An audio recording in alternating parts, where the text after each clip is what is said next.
So magandang araw po mga kadods. Mag-i-inject po tayo sa ating mga biik mga kadods kasi 3 days na nila ngayon. Oh. Nakalaki na din mga kadods. At putulan din natin ng buntot.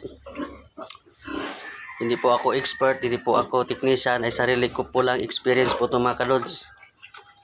At lagi po ako nanood sa mga YouTube na maraming nagtuturo dyan at isi-share ko naman din sa inyo.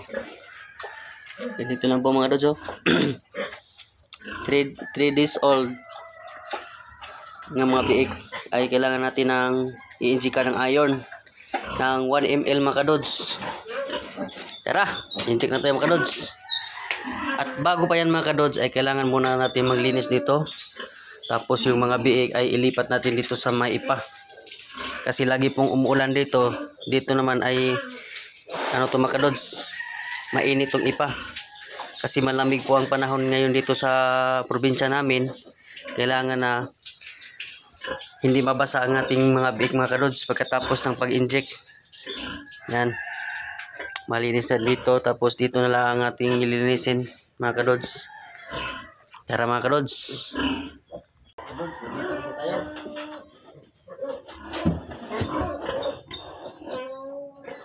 Lipatan natin yung mga biik.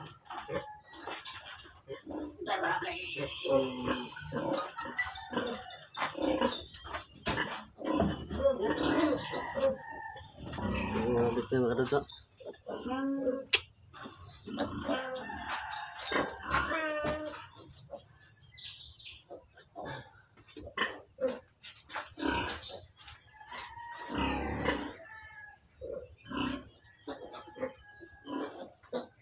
Mga biik 10.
Yan po mga kadods, at tapos na po tayo maglinis at ito po yung gagamitin natin mga kadods para pang-inject. So kailangan talaga putulan yan mga kadods para hindi sumaga doon sa yang buto.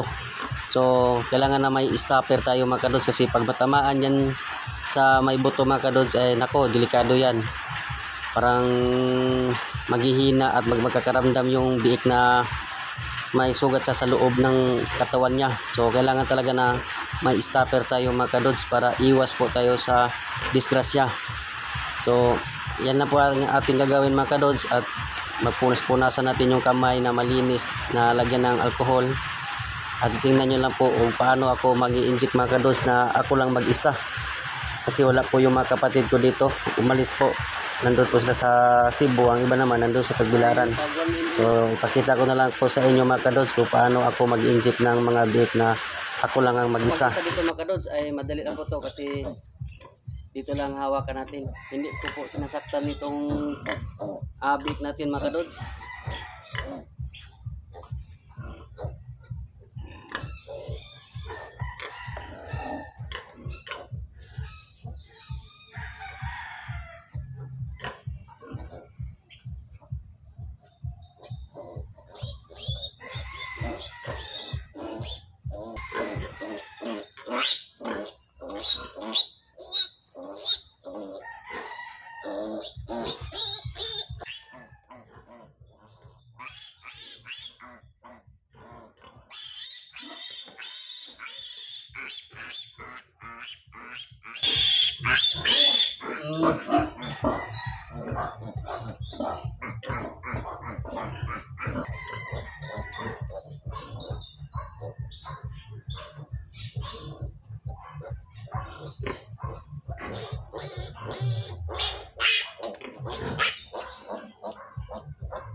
So ayan na po mga kadods, at tapos na po tayo mag-inject sa ating 10 biik mga kadods, tapos naputulan na din natin ang buntot.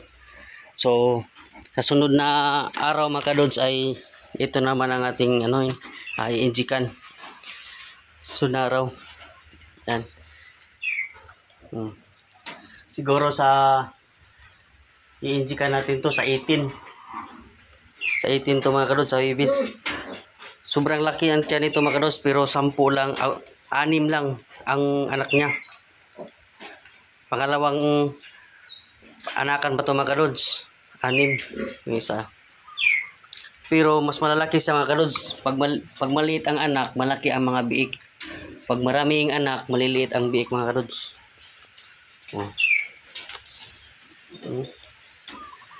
Ang unang anak niya mga kadods sa first parity is nasa 10. Ito nasa 10 to. Tapos yung pangalawa naman ay ito 6. 6 mga kadods, pero okay lang na to. At magpasalamat din tayo sa may kapal na may mga blessing tayong dumating sa buhay. Yan na po mga kadods, at huwag nyong kalimutan na mag-subscribe, mag-like, and click na din yung notification bell para updated ka sa mga videos ko. Happy farming po mga kadods. Bye-bye!